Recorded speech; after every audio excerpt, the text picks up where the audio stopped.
છોટાઉદેપુરના call બોકડિયા ગામના army જવાન નિવૃત્ત થતા વતનમાં તેમનું સ્વાગત કરાયું હતું। લલ્લુભાઈ રાઠવા 17 વર્ષની સેવા પછી નિવૃત્ત થઈને માદરે વતન પરત ફર્યા છે।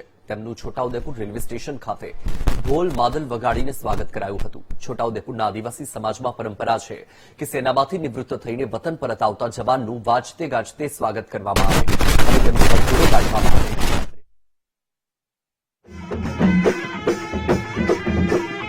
દેશના અનેક રાજ્યોમાં 17 વર્ષ સર્વિસ કરીને મારા વતન પરત ફર્યો છું અને મારા ગામના વડીલો અને જે છોટાઉદેપુર જિલ્લાના રાઠવા સમાજના સૈનિક માજી સૈનિક ફાઉન્ડેશનના બધાને એમનો ખૂબ ખૂબ આભાર માનું છું ને મારા માટે આટલો સમય કિંમતી સમય આપીને મને સ્વાગત કરવા એના માટે ખૂબ ખૂબ હાર્દિક અભિનંદન કરું છું। જે બોકડિયા ગામના આપણા લલ્લુભાઈ જે રતુભાઈ જે દેશની 17 વર્ષ દેશ સેવા કરીને આન બાન શાન અને જમ્મુ કાશ્મીરમાં લેહ લદ્દાખમાં તેઓ એક આર્મી જો મતલબ એનું બહુ મહત્વ હોય જે કમેન્ડેશન કાર્ડ લઈને આવ્યા છે તો અમારા રાઠવા સમાજમાં જે અમારા રીતિ રિવાજ પ્રમાણે જે એમનું અમે મોસ્ટ વેલકમ કરીએ છીએ અને સર્વ સમાજના જે રાઠવા સમાજના સર્વ જે ભાઈઓ આવ્યા છે એમને બહુ બહુ વેલકમ। અમને આ બાકીની જિંદગી આ સમાજમાં સેવા કરે એવી અપેક્ષા પાઠવીએ છીએ।